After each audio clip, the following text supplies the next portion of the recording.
Hello everyone, dear Makita friends, a warm welcome to this new video. It's great to have you back with us. You've been asking for it, and today it's finally here. We're talking about the new Makita 40V cordless blower, specifically the AS001 model. What this little cordless blower is really all about, how well it performs, whether it's worth investing in or not, well, I'd say let's find out together in today's video. So let's get started right after the intro, but as usual, if you haven't already, please subscribe to this channel for free and activate the notification bell so you won't miss any future videos. You can find the current prices of this device as usual in the video description below. Thank you very much for your support, and let's get started after the intro.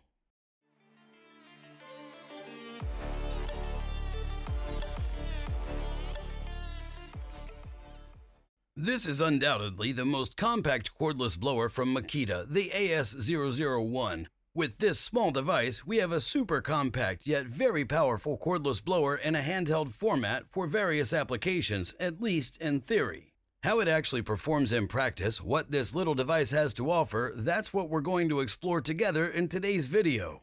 As you can see on the front, there's the typical product preview of the included device. The label on the left, here at the bottom is the abbreviation Makita AS001, which means this is the solo version without a battery and charger. Nothing new in that regard. On the right side, the same information again, and on the back, not much to see due to the shipping label. That's why I'd say let's jump right into what's included in the package and see what's in there. Starting from the top of the product box, you'll find the paperwork for the cordless blower, including the user manual for the Makita AS001, a conformity declaration, and of course, the safety instructions. Moving on, right below that, there's a small bag made of brown paper. Let's see what goodies are inside, and here we have it. Inside this bag, you'll find various attachments and nozzles for the cordless blower, a total of 5 pieces, and of course, the actual blower, the Makita AS001, at the bottom of the product box. And that's it for the contents of the solo version package. It's definitely quite straightforward. This means you'll need to get the batteries separately. To go along with this blower, I've already picked out 2 batteries, a 40V 4Ah battery and the smaller 2.5Ah one. So it's time for us to take a detailed look at the new cordless blower, and I would say let's start with our first impressions. Regarding the quality and craftsmanship of the Makita cordless blower, there's nothing to complain about at first glance. The device is typically well crafted by Makita. We have good materials and high quality craftsmanship, which means no plastic remnants, clean edges, and as you can see here on the handle, consistent gaps throughout the device. So in that regard, definitely top-notch. As for the size of the cordless blower, I must admit I was a bit surprised at first, as I'd imagined the blower to be smaller, especially in the head area. However, in hindsight, it makes sense because there's a mini turbine inside, and the device is naturally not comparable in size to a cordless screwdriver. Overall though, I must say that the device is quite compact in terms of size, especially in terms of its overall length. In numbers, the device has a length of about 105 millimeters. With the front attachment, we're looking at around 165 millimeters. That's definitely quite compact, and the blower has a diameter of around 90 millimeters. As a result, and also due to the choice of materials as it's primarily made of plastic, I find the blower to be pleasantly lightweight. I've also checked it on a scale. Let's start with the standalone unit without a battery and nozzles. This gives us a net weight of around 850 grams. As I mentioned, the device is extremely lightweight. Adding a small plastic nozzle, which may weigh 2 or 3 grams, brings the total weight to 860 grams. And of course, finally, the battery, which undoubtedly contributes the most weight to the scale. Depending on which battery you use, either 4Ah or 2.5Ah, the device becomes significantly heavier. I would say let's briefly take a look at both configurations. With the smaller 2.5Ah battery, we reach a gross weight of around 1,580 grams, and with the larger 4Ah battery, we're at a proud 1,870 grams. In this case, I suspect that the blower won't necessarily be power hungry.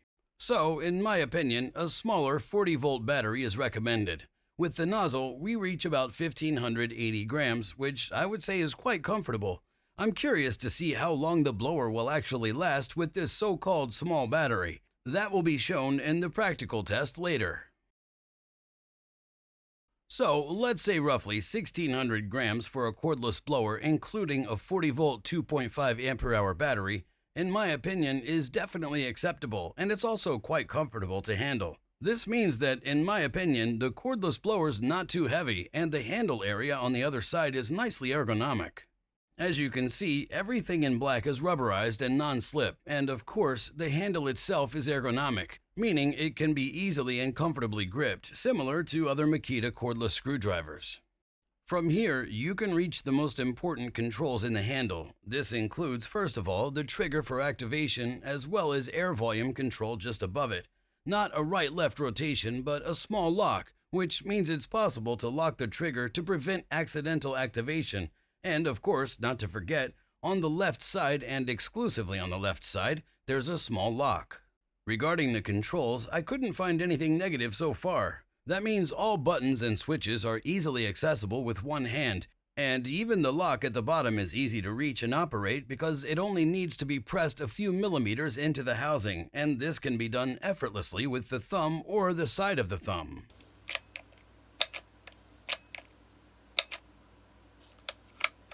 In terms of tactile feedback, in my opinion, there's nothing to complain about. The only thing I noticed is that the activation, for some reason, has a slight delay.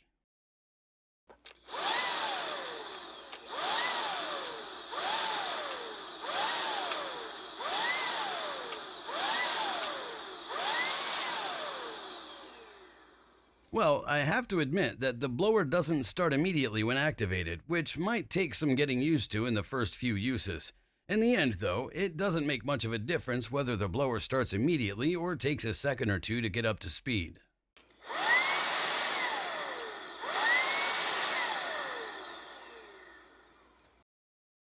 What else is there to see? Of course, not to forget, in this area, centrally positioned, there's a built-in dual LED, so the area you want to clean with the tool is also well illuminated at the same time. At the very top, as you can see, is the heart of this cordless blower, which is the motor and turbine.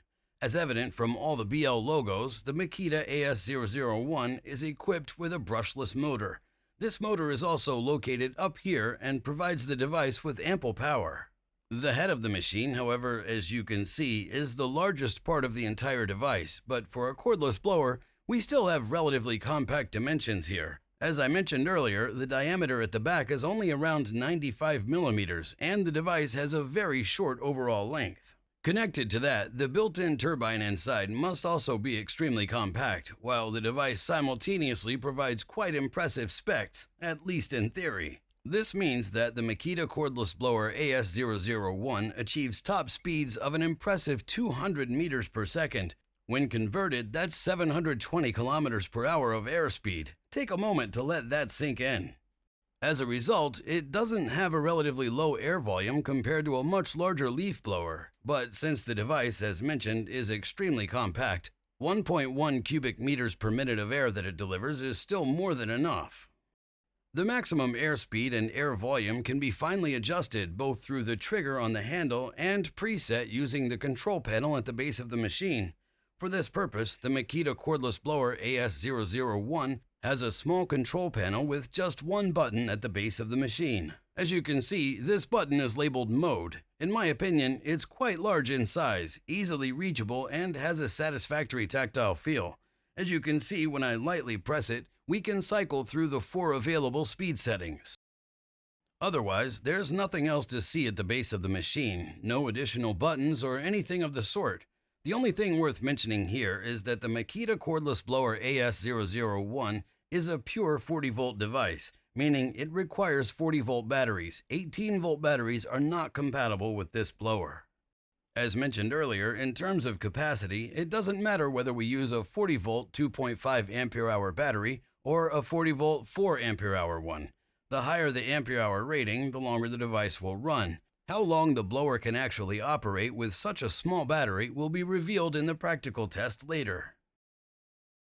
Before we move on to that, let's say a few words about the head of the machine. As you can see at the very top, there's a small eyelet positioned at the back. This could likely be used to attach a carrying strap or something similar, allowing you to quickly hang the tool somewhere. However, this strap is not included in the package and is probably an optional accessory. Speaking of accessories, even in the solo version of this device, there are several attachments included. In the solo version, there are a total of 5 attachments, but that's just the beginning.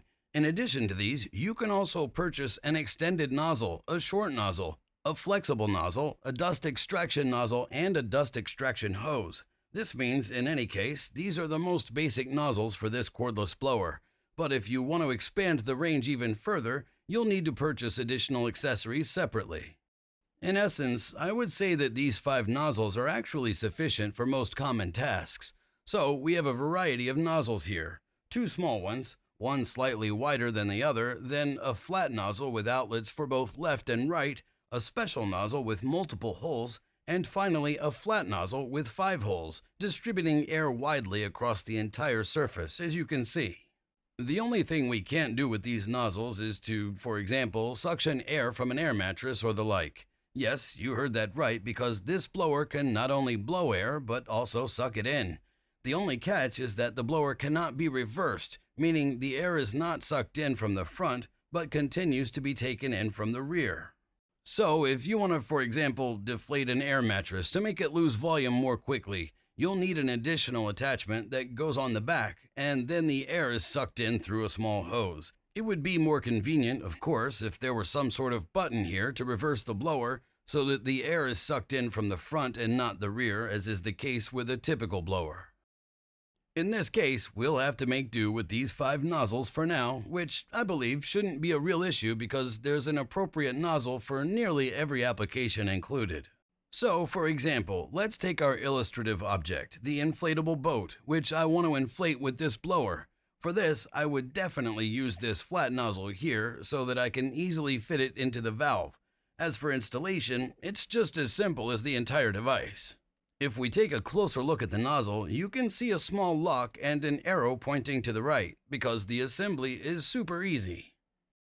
Take the nozzle, attach it to the front of the blower or the receptacle, and you'll hear a little click. That's the nozzle installed, and as mentioned, the arrow to the right is used to release and change the respective attachments.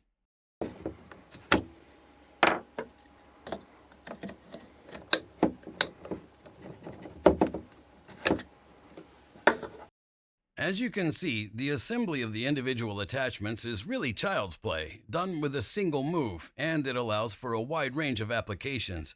If you still want to expand further, you can rely on optional accessories such as the long blowing tube, the flexible tube, or the dust extraction nozzle.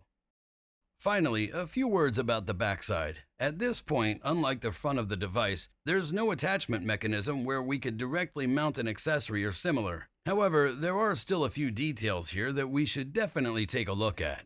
Since, as mentioned earlier, this is a cordless blower with a mini turbine that pushes quite a large volume of air through this small housing, it's necessary to have a small filter at the back. After all, we wouldn't want to inadvertently suck in wood chips or the like while cleaning, potentially damaging the turbine. For this purpose, we find the corresponding air inlet on the back, and as you can see, there's a plastic grill to start with. To remove it, simply reach in and turn it all the way to the left, about 10 degrees I would say, and then you can easily take out the grill. Directly below, you'll find the first of 2 filters that are meant to capture all the coarse debris. To clean this one, simply remove it, tap it to shake off debris, or wash it. The same applies to the second yellow filter underneath. And that's it for the filters. Directly underneath is the built-in turbine, and of course, in this context, it's worth mentioning that I would strongly advise against operating the blower without these installed filters because, as mentioned, the turbine could otherwise be damaged. So far, so good. The included filters are now back in place, and the blower is ready for use. That means it's time to move on to the practical test. Let's see what this unit is really capable of in terms of performance. Therefore, I suggest you sit back and relax. Let's get started with the practical test. And now, it's time to take a look at the 40-volt cordless blower in action. For the test, instead of the massive 40-volt 4 Ah battery, I'm using a small 2.5 Ah battery, which is in a much better proportion to the size and weight of the blower. I fully charged it before the test to provide maximum runtime, At the same time, I attempted to test the device in as many applications as possible using the various nozzles. First, I started by using the blower to clean various tools such as a circular saw, jigsaw, and the like. I opted for the round nozzle and began with the first power level, but quickly found that levels 3 to 4 were most suitable. With this, I was able to effectively remove any dust and sawdust from the tools as well as from small crevices. For very delicate tools, I would attach a slightly narrower nozzle to reach into small recesses. There were no issues with this, therefore I decided to clean the rest of the tool inventory as well. Due to the high airspeed of up to 200 meters per second, which the device is theoretically capable of, I attempted to use the cordless blower to clean my vacuum cleaner filter, a task I typically do with a compressor.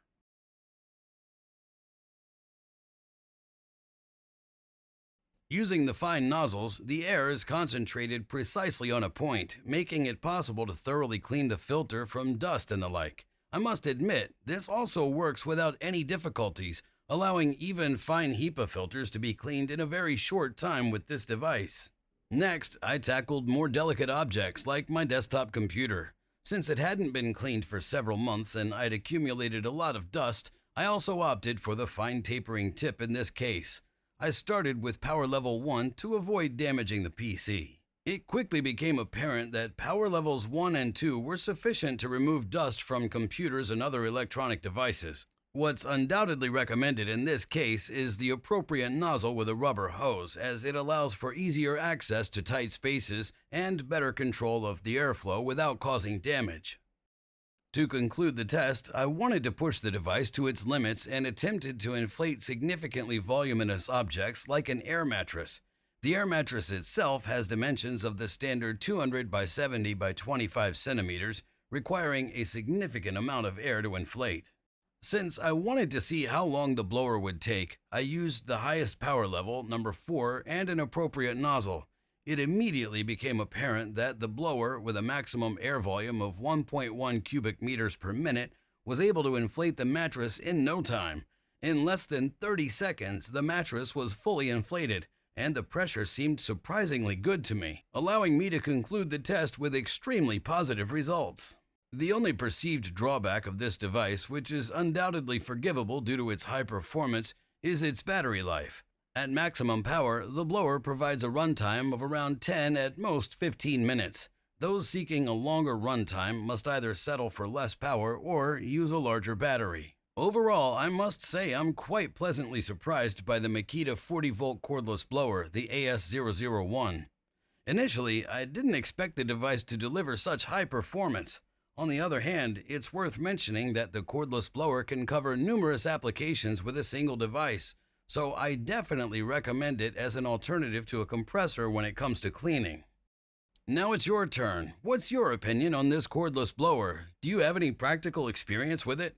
Feel free to share your thoughts in the comments below. I'm eager to hear. And that's a wrap for this video. If you enjoyed it, please show your support by giving it a thumbs up. Also, if you haven't already, subscribe to this channel for free and hit the bell icon to never miss a new video in the future. You can find the current prices as usual in the video description below. With that, take care until next time. Goodbye.